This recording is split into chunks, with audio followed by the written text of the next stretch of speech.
Merhabalar, ben Alper.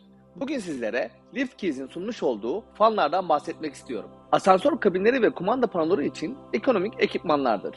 Ebatları 120-120 38 milimdir. 22 watt enerji sarf eder.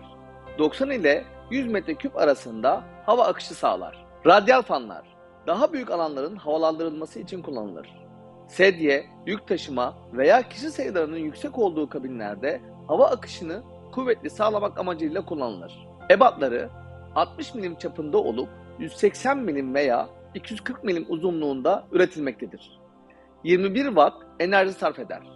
140 ile 160 metreküp arasında hava akışı sağlar. Her iki fan tipi de sessiz ve uzun ömürlüdür. Garanti süresi 2 yıldır. Değerli meslektaşlarım, sizlerin vereceği tavsiyeler bizler için çok kıymetli. Tüm dünya için üretiyor, değer katıyoruz.